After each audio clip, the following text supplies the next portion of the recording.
बिस्मिल्लाहिर्रहमानिर्रहीम। अस्सलाम वालेकुम। इस वीडियो में हम आपको ननकाना साहब में मरियम और नवाज शरीफ की सरकारी जलसी पर गैबी इमदाद पर चलने वाले फजलुर रहमान पर कुछ था ही नहीं आपके माशाअल्लाह। आपने सीएनजी पे चलने वाले रिक्शे सुने थे, बहुत कुछ सुना था। आज हम आपको गैबी इमदाद पर चलता हुआ मौलवी दिखाएंगे। इस पर सोशल मीडिया, सहाफ़ियों और सियासतदानों के इबरतनाक और मज़ाहिया तबसरे दिखाएंगे। सबसे पहले ये देखें, मरियम ने ननकाना में निगरान हुकूमत की निगरानी में पूरे जिले के मुलाजमीन जबरदस्ती इकट्ठे करवाने के बाद जलसे में मौजूद 80% मुलाजमीन के सामने इमरान खान की मकबूलियत पर कहा, नवाज शरीफ मुकाबले में था ही नहीं तो फिर कौन सी मकबूलियत। आज नवाज शरीफ वापस आ गया है। स्क्रीन पर ये फुटेज देखें, चंद सेकंड की। ये वो अकलौती फुटेज है जो मरियम, हिना परवेज भट्ट वगैरह और लिफाफों की तरफ से शेयर की गई। इसी को देख लें। कैमरा एक जगह पर है, मतलब कैमरे को हिलाएं तो दूसरी तरफ बैनरों की दीवार के सिवा कुछ भी नहीं। इसी को एक फ्रेम में देखें, सिर्फ इतने मुलाजमीन थे। और अब ननकाना साहब में ही इमरान खान का किया गया खालिस अवाम का पुराना जलसा देखें। बैनरों की दीवार के बगैर पूरे ग्राउंड में जलसा था, लंबाई भी ज्यादा और चौड़ाई डबल। एक फ्रेम बाएं जानिब और दाएं जानिब दूसरे फ्रेम में भी खालिस अवाम थी। स्क्रीन पर देखें, ये दर्जनों सहाफियों की खबर है, 100% कन्फर्म और दुरुस्त। असातिज़ा की बाकायदा हाजिरी लगाई गई। मजबूरी में सिख बरादरी शरीक हुई। इरशाद भट्टी ने लिखा, मुस्लिम लीग वालों से कहना यह है कि अभी इलेक्शन में 15 दिन बाकी हैं। इन 15 दिनों में कम अज कम एक जलसा हुकूमत, इंतजामिया और पुलिस की मदद के बिना भी कर लें। कम अज कम एक जलसा रेंट ए क्राउड और सरकारी स्कूलों के असातिज़ा, तालिब इल्मों के बिना भी कर लें। अगर लोग ज्यादा न आए तो क्या हुआ, ये सब करके भी कौन सा लोग आते हैं। और फिक्र न करें, लोग कम भी हुए तो मीडिया है ना, मीडिया आपकी राय का पहाड़ बना लेगा। सदीक जान ने कहा, पूरा मीडिया नून लीग के आगे लेटा हुआ है। मीडिया ने सिर्फ मियां साहब की जहाज में बैठे हजारबंद ठीक करने की फुटेज नहीं दिखाई, वो सिर्फ सोशल मीडिया पर आई। बाकी नून लीग वाले खांस भी दें तो PTV समेत तमाम चैनल्स पर लाइव आता है। इसके बावजूद नून लीग 5% भी इंतखाबी माहौल न बना सकी। दूसरी तरफ जिस जमात का नाम टीवी पर नहीं आ सकता, उसकी इस वक्त तक मुल्क भर से 2300 से जायद सियासी एक्टिविटीज सोशल मीडिया पर रिपोर्ट हो चुकी हैं। सोशल मीडिया कितने लोग इस्तेमाल करते हैं और अब टीवी कितने लोग देखते हैं, ये मुझे बताने की जरूरत नहीं। देखें, पूरे पाकिस्तान का मीडिया नून लीग को लाइव दिखाता है और पूरे पाकिस्तान का मीडिया नवाज शरीफ साहब जो है वो घर से निकलते हैं, घर दाखिल होने तक पूरा लाइव चल रहा है, हर चीज दिखाई जा रही है। लेकिन पूरे दिन में एक एक्टिविटी होती है नून लीग या 2 मैक्सिमम। PTI की इस वक्त तक सोशल मीडिया पे 2300 से ज्यादा पॉलिटिकल एक्टिविटीज आ चुकी हैं। नवाज शरीफ का लाइव PTV का स्क्रीनशॉट शेयर करते हुए उसामा गाजी ने लिखा, बकौल नवाज शरीफ आज ते ननकाना साहब दी मौज हो गई। और ये कौन 34 लोग हैं जो बराए रास्त बाऊ जी को लाइव देख रहे हैं। मरियम को जवाब देते हुए इरशाद भट्टी ने अपने एक ट्वीट में लिखा, अगर 7 बार पंजाब और 4 बार पाकिस्तान पर हुकूमत करने के बाद भी नवाज शरीफ, शहबाज शरीफ, मरियम नवाज ये कह रही हैं कि इस बार मौका मिला तो महंगाई, गुर्बत, बेरोजगारी खत्म कर देंगे, तो इनको एक मौका और दे दें, बल्कि जरूर मौका दें। क्योंकि अगर आपने इन्हें मौका ना दिया तो ये फिर से बाहर चले जाएंगे। क्योंकि इनकी औलादें बाहर, जायदादें बाहर, पोशाकें बाहर, खुराकें बाहर, डॉक्टर बाहर, इलाज बाहर। वैसे भी 16 महीने की शानदार कारकर्दगी वाली शहबाज हुकूमत के बाद इनका एक और मौका तो बनता है। दूसरी तरफ फजलुर रहमान को गैबी इमदाद ले बैठी सोशल मीडिया ने न सिर्फ इंजन कर दिया बल्कि इंजन खोल कर दोबारा फिट कर दिया। तबसरों से पहले जान लें कि जुगनू मोहसिन ने फजलुर रहमान से सवाल किया कि आपके इतने घर, गाड़ियां, जमीनें और दुकानें हैं, तो आपका जरिया माश क्या है। जवाब दिया, मेरे पास कुछ भी नहीं, ना कोई घर, लेकिन आपके कुछ था ही नहीं आपके माशाअल्लाह और बहुत। फिर फजलुर रहमान ने चेहरे पर गुस्से, परेशानी, हैरत और हंसी के मिले जुले तासुरात के साथ ये कहकर बात ही खत्म कर दी कि जब अल्लाह बेहिसाब देता है तो हम कौन होते हैं हिसाब करने वाले। जरिए माश अल्लाह की तरफ से गैबी मदद है।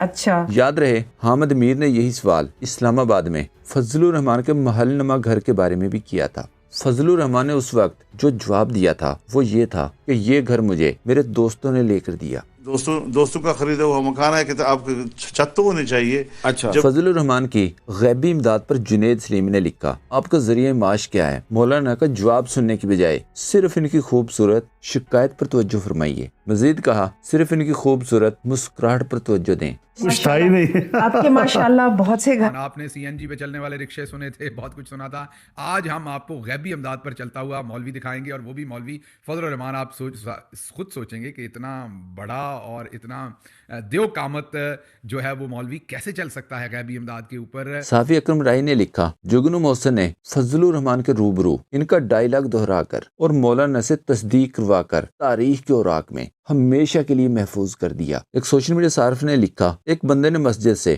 نئی چپل چرائی، کسی نے پوچھا کہاں سے لی ہے تو اس نے جواب دیا مولا کی دین ہے، مولا کے گھر سے لایا۔ ایک نے لکھا، غیبی دولت کی تو رسیدیں بھی نہیں ہوتی، ان لوگوں سے لے لیں اب رسیدیں۔ باسط شجاع نے ٹویٹ کیا، کرپشن کو پولیس کی زبان میں چائے پانی، شریف خاندان کی زبان میں یہ ہیں وہ ذرائع، عوامی نیشنل پارٹی کی زبان میں ایزی لوڈ، MQM کی زبان میں بھتہ، زرداری کی زبان میں پرسنٹیج، فضل الرحمان کی اصطلاح میں غیبی مدد کہتے ہیں۔ اینکر پرسن جمیل فاروقی نے سوال کیا، واللہ تو امارات ایئر لائن سے جانے کی کیا ضرورت تھی؟ غیبی مدد سے تھائی لینڈ کو پاکستان ہی بلوا لیتے نا سر۔ چلیں چھوڑیں، ایک کام کریں، غیبی مدد سے میری گاڑی کی ٹینکی میں ڈیزل بھر دیں۔ مزید لکھا، ڈیئر گوگل پلیز نوٹ فرما لیجئے کہ پاکستان میں خرد برد اور غبن کے ذریعے سمیٹی گئی کمائی کو غیبی مدد کہتے ہیں۔ وکیل احمد نے ٹویٹ کیا، انبیاء اکرام بزرگان دین اولیاء اکرام کا بھی ذریعہ معاش تھا، محنت مزدوری کرتے تھے، بکریاں چراتے تھے، ترخان تھے، درزی کا کام کرتے تھے، اللہ کے سب سے نیک اور برگزیدہ لوگ تھے، اور یہ کہتا ہے غیبی مدد مل رہی ہے۔ حالانکہ سب جانتے ہیں کہ سیاسی پارٹیاں اور بیرونی طاقتیں سے گلا پھاڑ پھاڑ کر چیخنے پر انعام اور رشوت سے نوازتی ہیں۔ پنجاب میں دفعہ 44 لگانے کے بعد اس کا اطلاق صرف PTI پر کرنے پر ملیحہ ہاشمی نے ٹویٹ کیا، دفعہ 144 کی نئی تشریح یہ ہے کہ PTI کے سپورٹرز جلسوں اور ریلیوں کے لیے باہر نہ نکل سکیں۔ یہ سزا عوام کو اس جرم کی پاداش میں دی جا رہی ہے کہ میاں صاحب کے جلسوں میں اور ریلیوں میں صرف 144 لوگ کیوں آتے ہیں۔ ملیحہ ہاشمی نے اپنے ایک اور ٹویٹ میں لکھا، آپ نے PTI کی آفیشیل ویب سائٹ پاکستان میں بلاک کرنے کی چال چلی تو اس نے جیل میں بیٹھ کر اپنے فیس بک پیج کے ذریعے 12 کروڑ پاکستانی ووٹرز سے جڑنے کا زبردست شاٹ کھیل دیا۔ اب پوری قوم عمران خان کو فیس بک پر میسج کر کے اپنے حلقے کے PTI امیدواروں کا انتخابی نشان معلوم کر رہے ہیں۔ حکومت کی طرف سے سریعام PTI کے بینرز اتارنے پر جنید سلیم نے لکھا، سسٹم ننگا تو ہو ہی چکا تھا، اب اس نے شرمگاہ چھپانے کے لیے آگے پیچھے جو ہاتھ رکھے تھے وہ بھی ہٹا لیے ہیں۔ عمران ریاض خان نے کہا، ہاتھوں سے لگائی گریں دانتوں سے کھولنی پڑیں گی۔ سید مستجب حسین نے لکھا، ایک جماعت کی انٹرنیٹ پر ایکٹیویٹی ہوتی ہے تو سمندری مچھلیاں تاریں کاٹ دیتی ہیں، اور ایک جماعت کی انتخابی مہم سرکاری ٹی وی پر چلائی جا رہی ہے۔ عمران ریاض خان نے اپنے ایک اور ٹویٹ میں لکھا، نواز شریف کا شکریہ، انہوں نے میری بات کو درست ثابت کیا کہ وہی ہمارے ملک میں عالمی اور لوکل اسٹیبلشمنٹ کا سب سے کارآمد، آزمودہ اور وفادار مہرہ ہیں۔ ان کی بیٹی نے صحیح کہا تھا کہ ہمیں وہ طریقہ اچھے سے آتا ہے، وہ راستہ مجھے آتا ہے، جوتے صاف کرنے پڑتے ہیں، وہ مجھے بھی آتا ہے۔ خلیل الرحمان قمر نے کہا، پاکستانی سیاست کے نیچی پرواز کرتے ہوئے جہاز سے میڈے میڈے کی بد نصیب آوازیں آ رہی ہیں۔ ارشاد بھٹی نے ٹویٹ کیا، معیشت کے مسیحا اور میاں صاحب ملک سنبھالنے کے لیے تیار، بس کرو پگلو، اب رلاؤ گے کیا؟ یہ جعلی پن، یہ 2 نمبریاں، یہ چتر چلاکیاں، اور اب ان پر کوئی اعتبار نہیں کرتا۔